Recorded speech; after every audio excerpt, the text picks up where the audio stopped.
My name is Mary Mackin, and I am MLC's Youth Services Library Consultant. So today we're going to be talking about how you can unearth a story for school-age children, so those kids who are in kindergarten until about 5th grade. And so the first thing I kind of want to touch on is, why is this important? Why is it important that you participate in summer reading, that maybe you offer some type of a summer reading challenge, that you offer summer library program? So the first thing, and probably the biggest reason that's often given, is that it helps to prevent the summer slide. And so what that means is, over the course of the summer, when children are in school, they typically lose some of that knowledge that they learned, that they gained over the course of the school year. And it's typically about 2 months worth of knowledge. For example, I used to be a teacher, and one of the tests that the kids would take would be their reading level. And obviously there's a lot of factors that go into it, but it generally offered a pretty good snapshot. And the way that the test results were presented would be like, I taught first grade. So let's say it was, 1.8. So that would mean, first grade, 8th month was generally how it was explained to me. So kind of with the summer slide would be, I would maybe have a student who would leave at that 1.8, but then over the course of the summer, they would lose some of those skills. And so when they maybe retook that test or took a similar version of that test at the beginning of the next school year, their score would maybe drop to a 1.6, like first grade, 6th month instead. And that's pretty common. So kind of what the goal of summer reading challenges, summer reading program is to help prevent that summer slide, to help prevent that loss of knowledge, and also to try to help keep their brains stimulated in a way that if they do lose some of that knowledge base, they're not losing maybe as much of it, and they're still gaining important skills. And this isn't just with reading. It's also with things like math. You would maybe teach whatever skill at the end of the school year, maybe 2-digit addition, 2-digit subtraction. And then they'd get to 2nd grade and they would start to learn, kind of based off of those skills, building on those skills. But because of that summer slide, they will have lost some of those skills that they'd gained at the end of the previous school year, if that makes sense. If you're interested in learning more about the summer slide and kind of why what you guys are doing is so important, feel free to reach out. I'd love to send you some resources. I used to be an elementary teacher, as I mentioned, so it's kind of one of those areas that I could talk about all day. But since that's not really why we're here, I'll go ahead on to the next one. So another thing, and I mentioned this in the previous webinar, is it offers a free option for children and their families. Those school-age children, if maybe they attend public school during the school year, which is free, they may qualify for free and reduced lunch. And then all of a sudden, they don't have anywhere to go during the day. Their parents may not be able to afford to put them into summer camps, into sports, that sort of a thing. Or maybe they can only do certain ones because it does add up pretty quickly. So what you guys do is you offer them a free and a fun option that they can come to the library instead, and they can still get some of that enrichment that their peers are getting, maybe if their parents are paying for those types of camps. And even if they are able to attend some of those camps, their parents may not be able to afford to send them to something every single hour of every single day. So you're helping to bridge that gap. And it can also just give them something to do. Your communities, what's available to children and their families. And in preventing the summer slide, it helps to keep their brains intellectually stimulated. It keeps them thinking, it keeps them learning, it keeps them engaged. This is the really fun age where a lot of the programs you're going to do maybe STEM programs, they may be problem solving, you might incorporate creative arts. So all of these things are going to keep their brains super stimulated and super activated and engaged over the course of the summer. And it'll also, especially in terms of the summer reading challenge itself, however you or your library are choosing to do it, And I know that looks different for lots of libraries. Some of you do it based on how many books they read. Some of you might do it based on the time that they've read. Some of you may, have them set a specific goal. Some of you might have, maybe after this many minutes, you get to go to the treasure box. Some of you may have, maybe they add up over time. Maybe you do it lottery style. Whatever you've decided works best for you and your patrons. But hopefully whatever you decide to do will encourage children to read. Because reality is, as much as we would love for them to just inherently love to read, they want to read because they love reading, they love exploring different worlds and avenues and learning. That's not reality for a lot of children. For a lot of children, they don't like reading. Maybe they find it boring. Maybe they find it difficult, and so they find it straining or taxing. Or maybe they just would rather go outside. So kind of what this does, what summer reading challenges do, is it gives them a set goal of, I want to read, a chapter book a week. I want to read for 15, 20 minutes every day. Something like that, but in a way where it doesn't feel like homework. Instead, they're working towards a goal.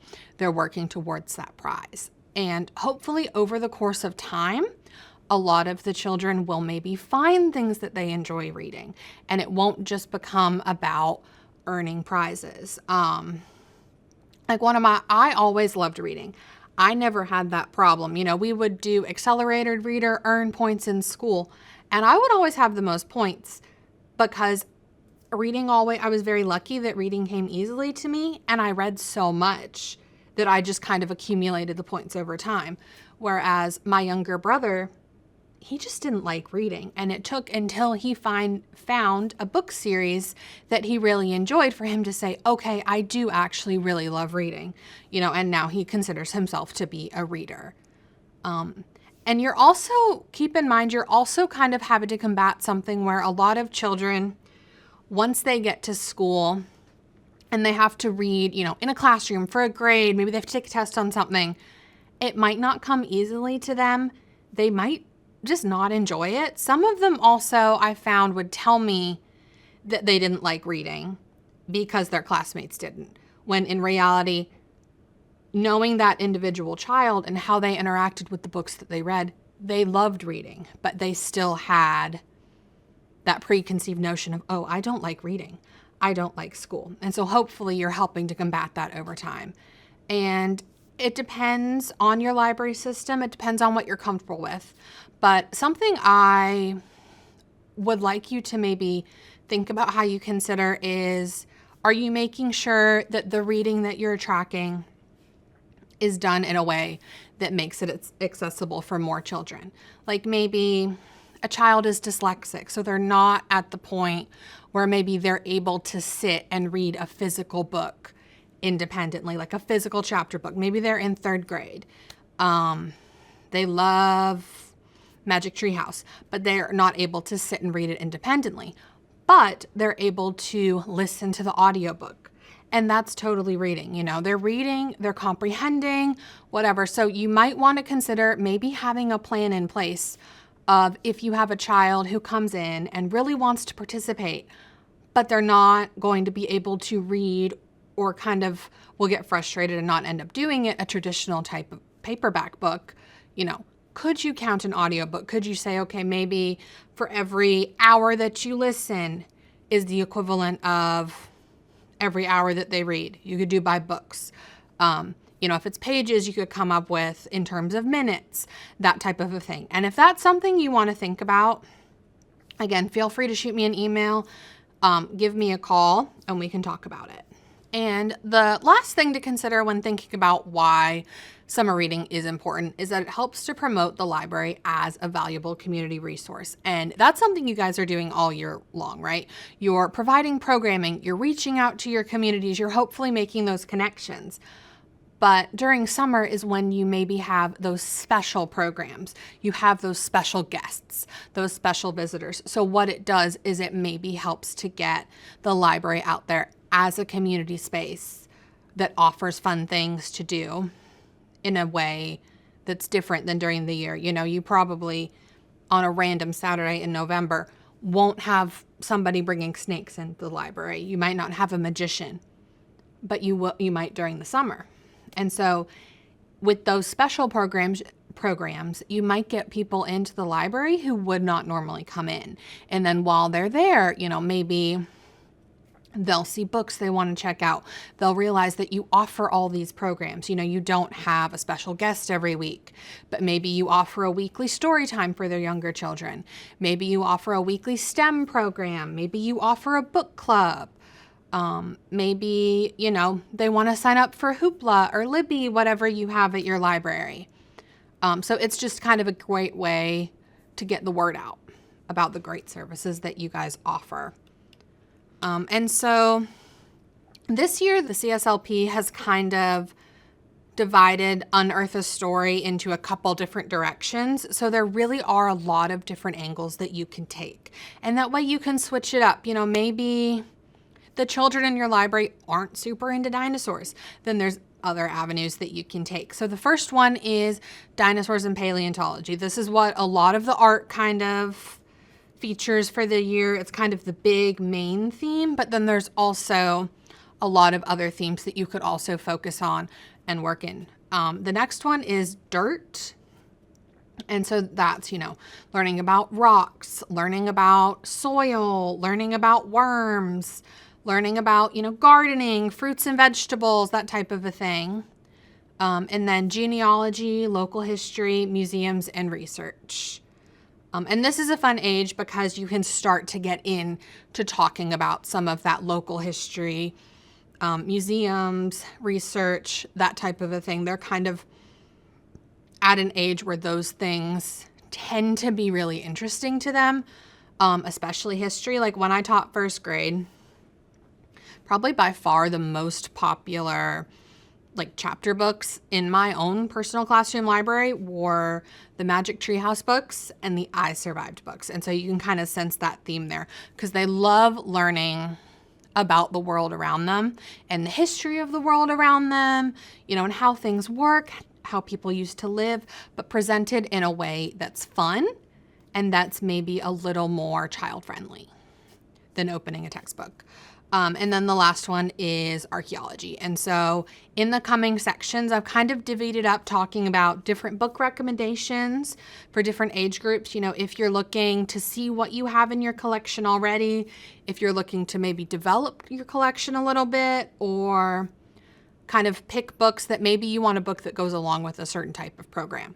So I'll mention some of those. I've only picked a few because otherwise we'd be here all day because there's some really great suggestions in the manual. So I would suggest that you take a look yourself if you hadn't had a chance to already. They did an awesome job of providing a bunch of different avenues for you guys to find the books. So they have it where there's literally just a book list and it's sorted by age. And then they have them sorted by theme.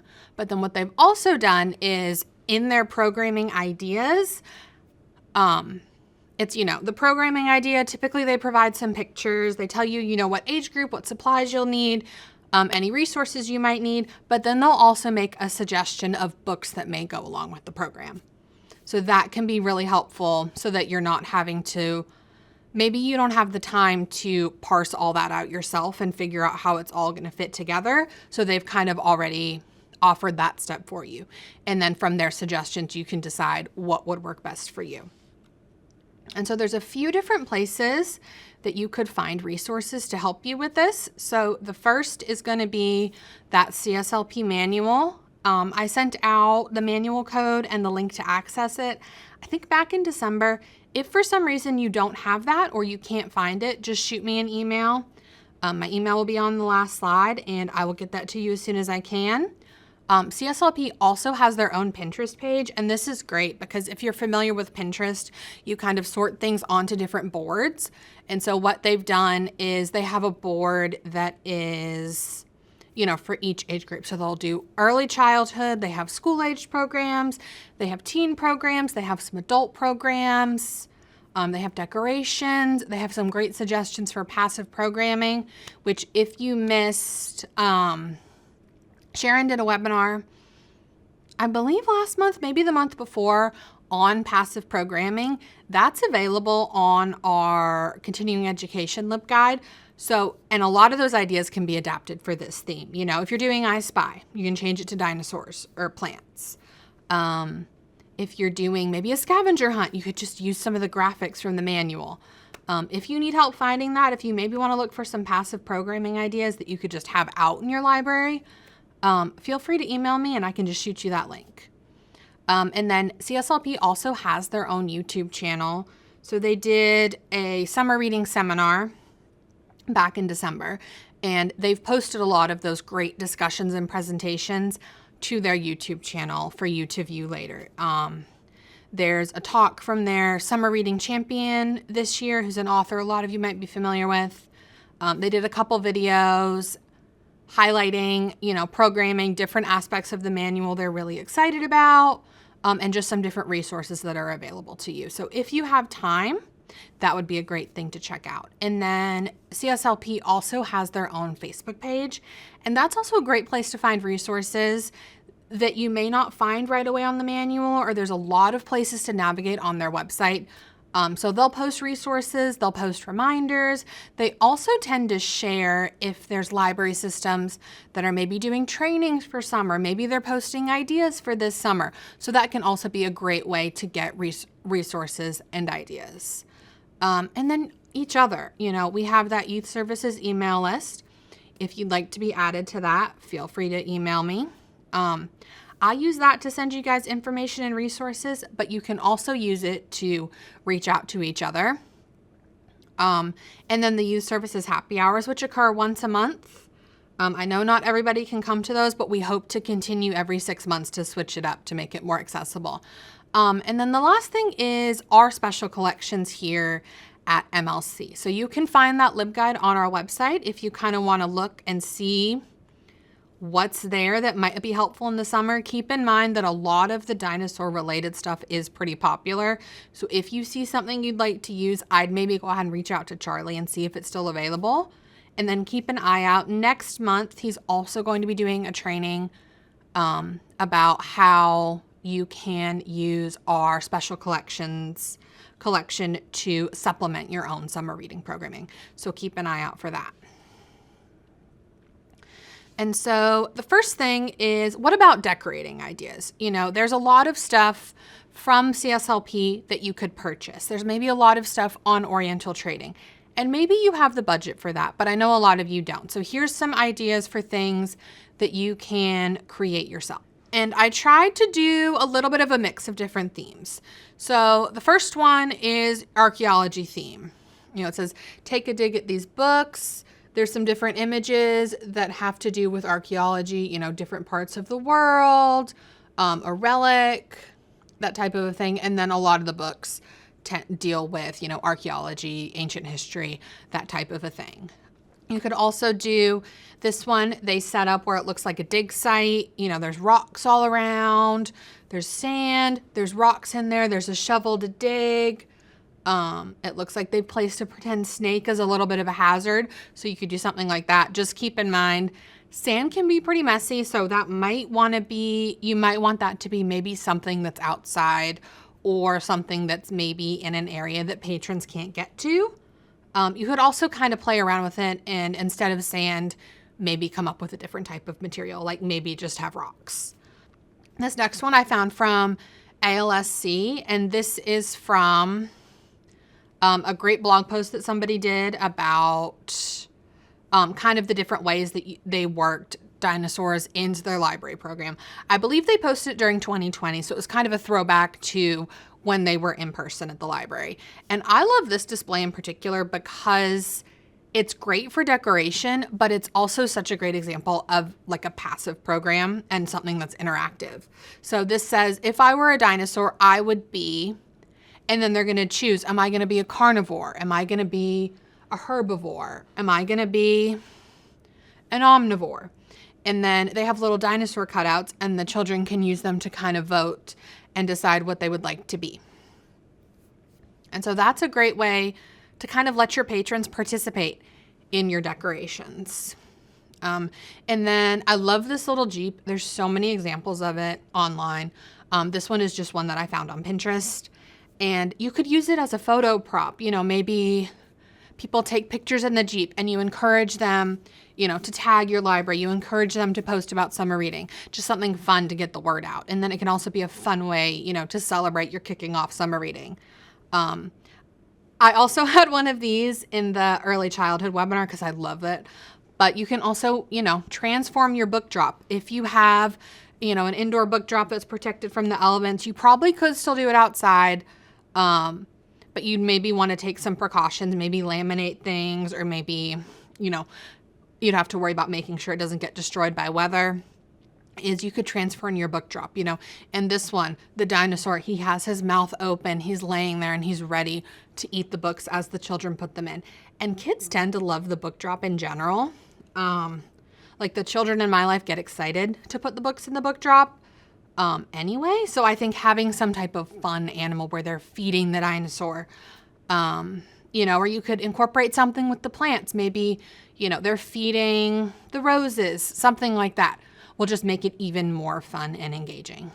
And then this one right here is kind of a way to work in gardening as well. You can find a lot of great ideas, if you search for library displays. CSLP has some great ones on their Pinterest page. You can also sometimes search for birthday parties, like birthday party do it yourself.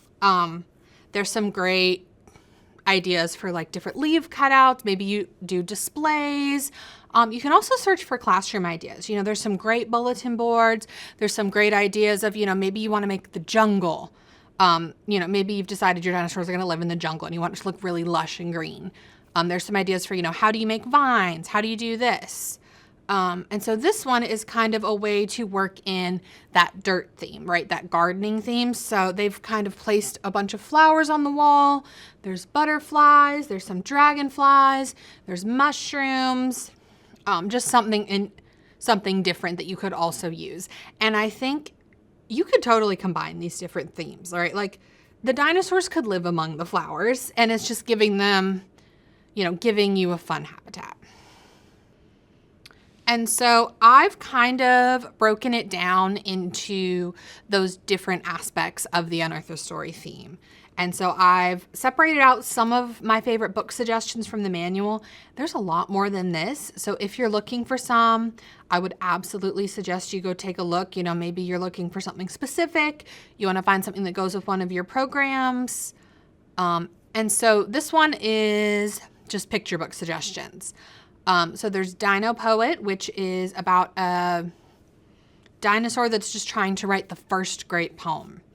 And then there's the Fossil Whisperer, how this character discovered a dinosaur. So that's more of like a nonfiction. I tried to do a good mix of fiction and nonfiction because typically, kids may prefer to read fiction, but a lot of them love nonfiction, especially in those early years. And nonfiction is also so crucial for them to be able to read and to be able to navigate effectively, for as they get into trickier stuff in school, middle, high school, and they're having to read those thick textbooks. Maybe they have to take standardized tests, and then even college and in life. So kind of setting them up for success. What Dinosaur and I, flat book. Sinclair, the velociraptor who thought he was a chicken. That one just looks like a blast. Eggosaurus is a funny one. A little boy orders a dinosaur egg and chaos just ensues. And then big words for little paleontologists. And books like this tend to be pretty popular where it's just, the National Geographic Kids, the big books that just have a ton of information. They have a ton of facts. And kids love that kind of stuff. They love to learn fun facts. So that could also be something. You probably have several books like that in your collection anyway. So maybe consider adding one about dinosaurs if you don't already.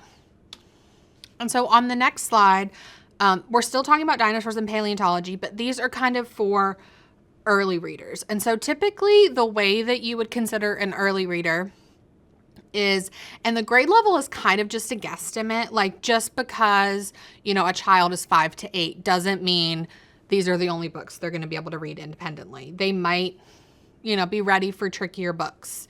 They might struggle with some of these books. It really depends on the child, but this is kind of just a way to gauge it and a way to think about it. So typically, children in kindergarten, first, second, third grade are still learning to read. Kindergarten, first, second grade, they're really developing those phonics skills and they're building on each other as the years go on.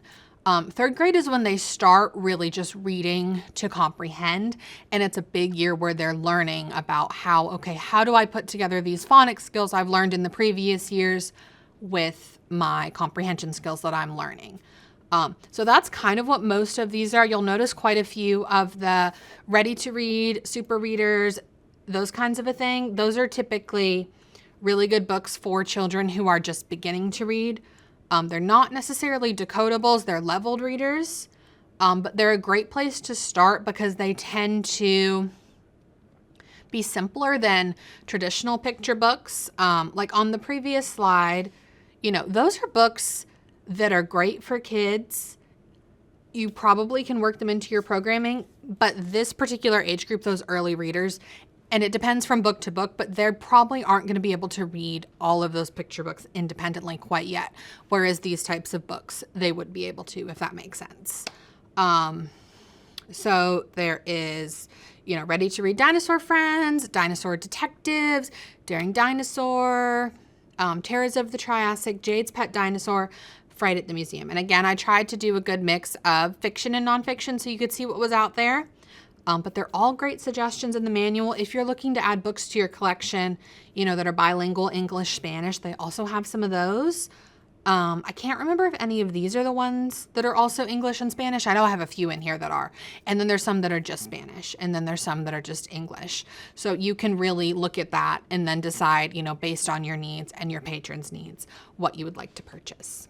And so the next one is Dinosaurs and Paleontology books for middle grade children.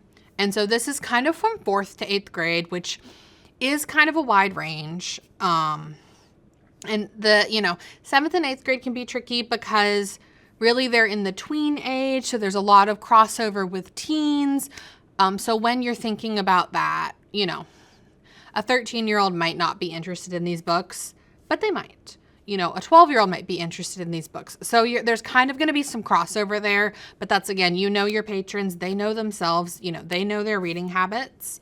And kind of a way to think about middle grade is, early readers are still learning to read in some regard. At first it's the phonics and then it's the comprehension skills. Whereas middle grade children are more in the phase of where they're reading to learn. They're starting to consume the books that they read for the content that it is teaching them versus developing their reading skills. So now they're, developing their comprehension skills and learning facts through the things that they read. So I tried to do a good mix again of fiction and nonfiction. Jurassic Jeff, Space Invader, Dinosaur Knowledge Genius is a quiz encyclopedia to boost your brain. Kids in general, but especially older kids love stuff like that. They can learn your facts. They can test themselves. They can see what they know. They can test their friends. They can test their siblings. And it's also, something they can do independently. Maybe they're going on a road trip. They could sit in the back of the car and quiz themselves on the dinosaur trivia and see what they know. Dinosaur Pie is also a great one that I wanted to mention because it's a good example of an inclusive book you could add to your collection. So it features a little boy who has ADHD and who transforms into a dinosaur when he eats a certain type of pie. And so that's great if you're able to, have children in your community maybe who have ADHD or whose siblings or friends have ADHD who feel represented in that book. And this book is also great for accessibility because it features a dyslexia-friendly font, which is a font that is designed to be easier for children who are dyslexic to read. And then Peter Lee's Notes from the Field is also a great one, working in that dinosaurs and paleontology. Oh, and the DK books, I have a few of them in here. There's a few in the CSLP manual. These are great nonfiction ones that tend to have a lot of facts, great pictures, really rich information presented in a kid-friendly way. You probably have some of these in your library already, so that could also be a great place to look. A lot of these books, they're on Amazon. They have previews available, so you should be able to kind of parse through and decide what you think would be the best fit for your collection. And as I've mentioned before, I know a lot of you maybe don't have the time to sit there and do that.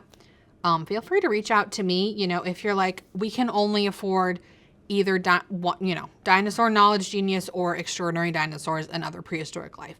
Could you take a look and tell me which one you think would maybe be a better purchase? And you can tell me the needs of your collection, maybe the things you're missing, the things that people enjoy, and we can kind of talk about which one would be a better fit if you're having to make those tricky decisions. And so now a few programming ideas specifically about dinosaurs and paleontology. And I only picked a couple, but there's a lot of great other ones in there as well. And there's also so many great ideas available online. The first one I found is break apart eggs. And I actually wanted to mention this in the early childhood one, but I, for the life of me, could not remember the name of it. So luckily, CSLP had it in the manual. And so essentially you create an egg. I think this one is like with coffee grounds and dirt, something like that, and it's kind of hard. They have examples that use like baking soda. So there's lots of different materials that you can use. So you could pick and choose, what you have on hand, maybe what's less messy, what you think the children who come to your library would enjoy. And then you can put, maybe you have some dinosaur toys laying around. Something like that, and let them excavate their own dinosaurs. Maybe you have like little wooden tools, maybe you have tweezers, maybe you have paintbrushes, and you can just let them play paleontologists themselves. And then another one, which this year we're not having, the Summer Olympics, the Winter Olympics, so they will have already happened. But it's still a fun way to have Dino Olympics, purely because that's kind of a silly play on words. But essentially what this is they lay out, it's like an entire program where they play a bunch of different games that are related to dinosaurs. So this is just one that I've highlighted, where essentially you'll stack cups and then the children will get balloons that are filled with air, and they'll have to try to use the air in the balloon to knock the cups over and see how far they get, see who can get the most knocked over. And then there's also things where maybe they have to unscramble dinosaur puzzles. They have to work together to solve dinosaur facts, that kind of a thing. There's a bunch of different components. If you wanted to maybe a Saturday afternoon, maybe you're going to have the Dino Olympics and it's going to take you a few hours. There's a bunch of different ideas that you could do stations, you all travel together, kind of whatever works best for you. It could kind of be, they have field day at school. It could be like a tiny library field day, like a little challenge day.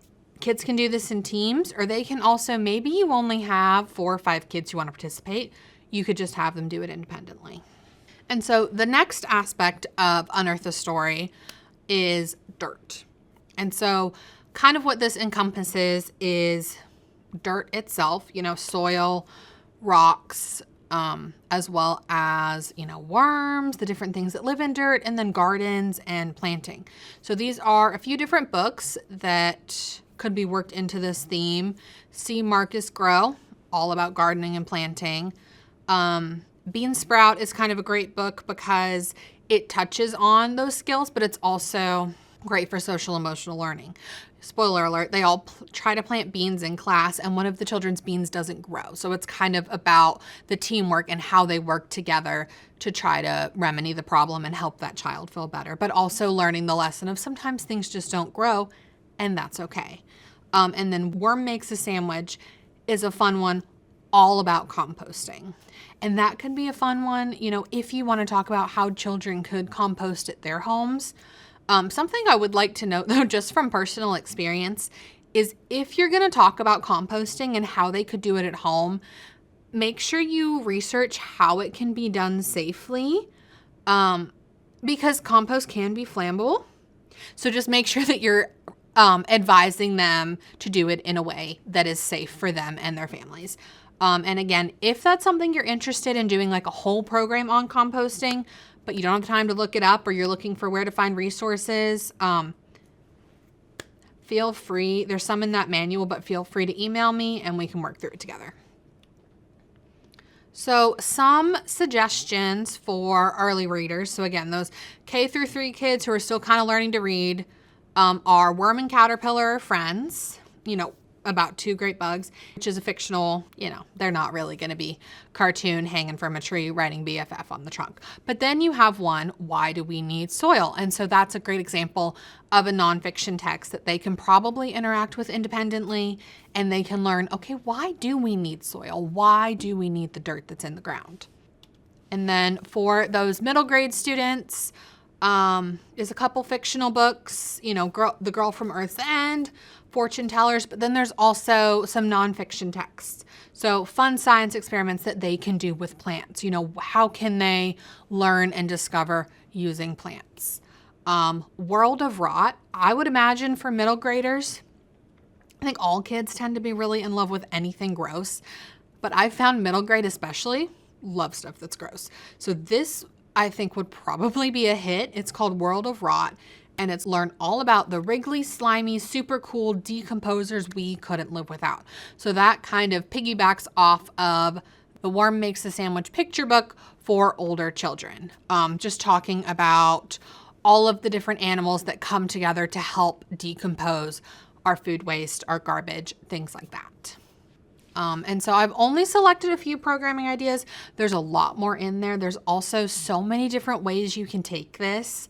You could do a program where maybe if you decorate pots and you grow plants, or you could decorate paper cups and do seed starters. If your library has a seed library, you could maybe find a way to incorporate that. Maybe you utilize seeds from the seed library in your programming, and you encourage children and their families to sign up for it. But these are just 2 that I've found in the CSLP manual, and they have some great instructions, all the supplies you'll need. They have some books that could go along with them. The first one, if y'all can't tell, I really like worms. So there's quite a few worm things in here. It might be a little bit of an unfair stretch of worm things, but I think they're super cool and they're super important. So the first one is Soil Explorers. So essentially what they do during this program is they learn about what worms do. They learn about how worms, what they do in the soil, how worms help, compost and break down waste. And then they create a worm hotel. And this could also be a great one where, you could maybe use things that people are donating to you. I know you guys probably have patrons a lot of the time who are like, I found this, I don't want it, I want to give it to my library. So this could be hey, we need, plastic bottles, we need 2-liter bottles if you're throwing out trash, that kind of a thing. And then you can just talk about what worms do. How do you make a worm hotel? And then the next one is Garden Stepping Stones. This is one that would probably require quite a bit of purchasing things and kind of quite a lot of upfront work to make sure it's safe. In the tutorial specific to CSLP, they use concrete dust. So you would have to worry about, making sure they're careful about touching things, and maybe, they're wearing a face covering or something so they don't breathe in that concrete dust. But there are kits that they make, and you can probably look up a recipe for something that maybe isn't concrete if you're a little wary about that. And then they essentially just make stepping stones. You could collect gems, you could collect stones, you could collect seashells, you could have the children bring things in that they find. And then they could take them home, or maybe if you have an outdoor space at the library, they could help you decorate. So the next way that they've broken down Unearth a Story is into genealogy, local history, museums, and research. So these are a few picture book suggestions. A lot of these ones are kind of about family history, family tradition. So we have Stitches of Tradition, Our Spot, Mummy, and the Mulberry Tree. And so those are, about family traditions, about different cultural traditions. And then the Fabulous Fanny Farmer is Kitchen Scientist and America's Cook. So again, that's kind of about history, about tradition. And so then for those early readers, Magic Tree House, which I know is fantasy. They do have those great, I don't know if they're still publishing them, I should look it up. But when I was a kid, they would do like a nonfiction companion with all of the Magic Treehouse books. And those are really well written and have some good facts. Again, if they were written when I was a kid, you may want to double check that the facts are still accurate.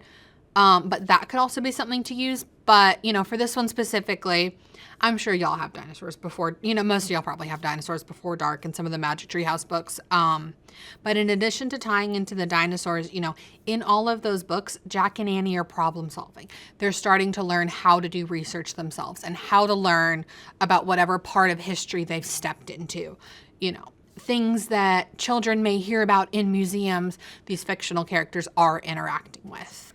And then the other book is just continuing on that trend of, you know, family traditions, interacting with family, genealogy, those types of things, just presented in a format that maybe is easier for children this age to read independently, more so than those picture books. And then continuing that trend for middle graders, history comics are great because they present history in a really kid-friendly way. You know, make it more exciting. Kids love a comic. They love a graphic novel. This one specifically is about Ellis Island because that tends to do with family history. Lost cities, you know, are going to be about things that maybe you only hear about in museums nowadays. And then the last apple tree is kind of about family history and holding on to that family history as things change. And then a couple programming ideas for school-age children. The first one could also really just tie into the dinosaur theme, but I thought it was fun. Dinosaur family fingerprints, you know, you could turn it into, it's not really focusing on family traditions or genealogy or that local history, that type of a thing. But you could also use it as like a family bonding program. You know, maybe children and their caregivers come to the program together and they work together to turn their fingerprints into their dinosaurs. Or you could always just turn this into a fun kids program and let them have a stamp and go crazy. And then history and bricks I thought was really cool. So they could use Legos to create landscapes. And in the manual, they kind of suggested maybe doing it like with a landscape that dinosaurs could live in, but they could also do it, you know, maybe you read about, you know, ancient landmarks. Maybe they're going to create Egyptian pyramids. Maybe they're going to create Stonehenge. Maybe they're going to create, I don't know, something like the Grand Canyon or a Colosseum, something like that, that is important in history. They could also use it to, you know, maybe you have a really special local landmark, you know, a certain building or maybe like a gazebo or a park or something like that. They could also use the Legos to create those local things that are special to your community. Or even just something that's relevant to their families. You know, maybe they have a special fountain, you know, at one of their grandparents' houses. You know, maybe their house is historic, kind of anything like that. Okay, and then so for archaeology, there's also a few different picture books you can utilize. Kid scientists, archaeologists on a dig kind of helps them to discover what archaeologists are, what they do. Eli and the Real Live Dead Mummy is just about, you know, a child who interacts with a mummy. And I don't know if kids necessarily still do this, but I know when I was a kid, me included, you tended to kind of around, I want to say like 3rd, 4th, 5th grade, a lot of kids would develop kind of an obsession with the Titanic, ancient Egypt, or ancient Greece and Rome. So this is kind of just a way to take advantage of that in your library programming. And then the last one is Scratching the Surface, which is kind of all about Earth's layers. You know, and these kids are trying to dig to Earth's core. So you learn over the course of the book about the different layers. And so these are some early reader book suggestions that go along with archaeology. So we dig fossils. That could also, you know, paleontology, archaeology, it all ties in. But that could be a great book to have on hand if kids want to learn more about how we interact with dinosaurs today versus facts about when they were alive. Dig, again, is just about archaeology and people uncovering things. The Timekeepers Exploring Ancient Egypt, Again, taking advantage of what seems to be kind of a rite of passage childhood obsession with some form of ancient civilization. And again, DK is, they've mentioned, CSLP has mentioned it a couple times. I love a lot of their books. They're great resources. This one is an example of a great fictional resource with the timekeepers. So you could also explore that. And then just going back to this really quick, Magic Treehouse also has a lot of, we focused on the Dinosaurs Before Dark on the previous one, but Magic Treehouse has so many books that also highlight different ancient civilizations, things that are maybe discovered now through archaeology. So that could also be a series to highlight, or maybe there's a couple specific books in there that if you choose to create, a book display about archaeology that you could pull for that display. Working in something that a lot of kids are probably already familiar with. And then for middle grade children, you have The Last Map Maker, Tales of Ancient Worlds, so Adventures in Archaeology, just kind of looking at a bunch of different ancient worlds.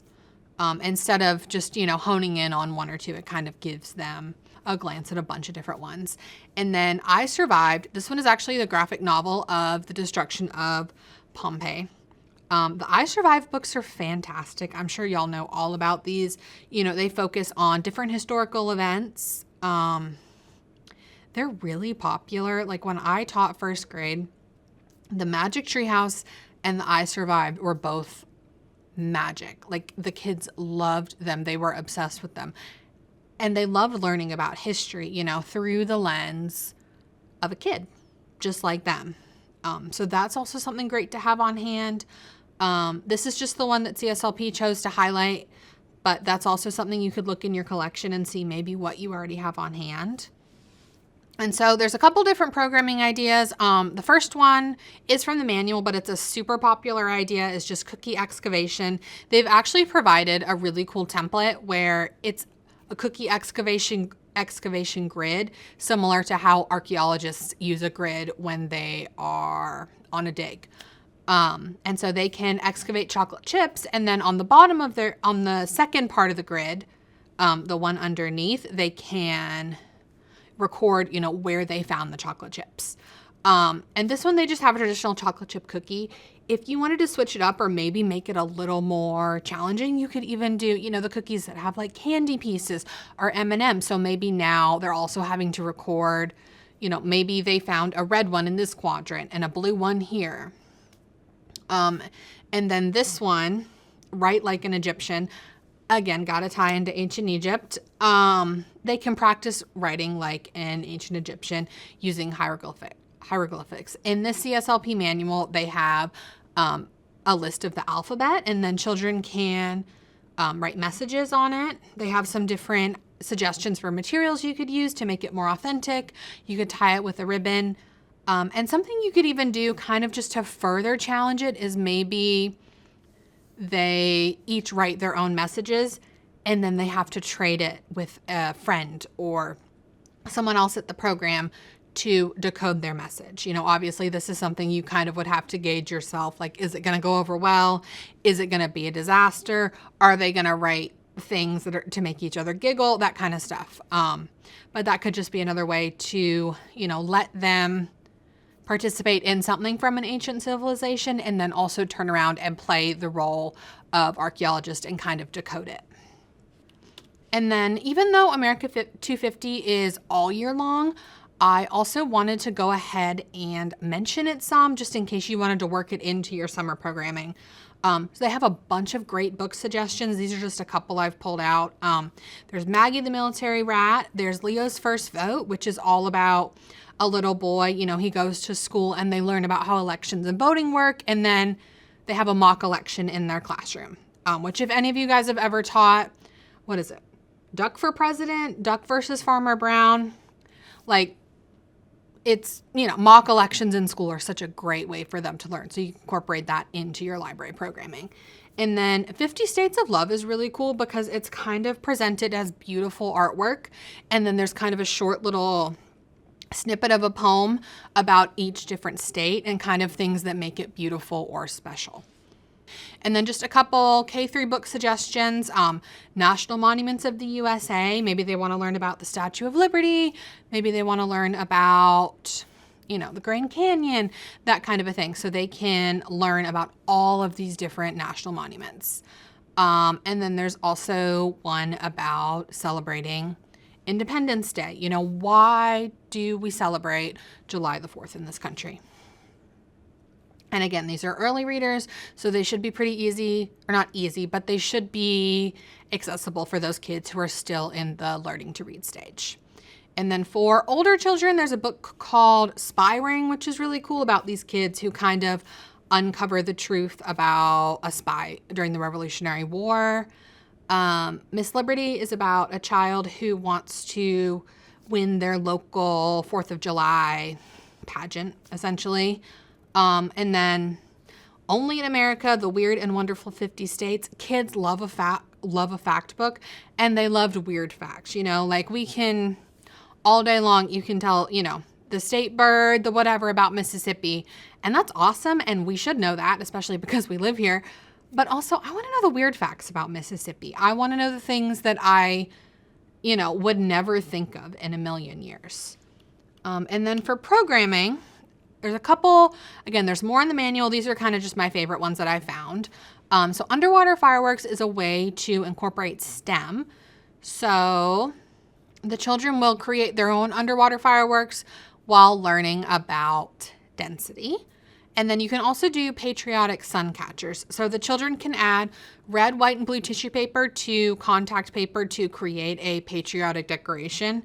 You could just do it in a regular old shape, or you could do it a star. They have in the manual where you're going to do sticky, tissue paper, and then cover it up with another sticky, which does look nicer.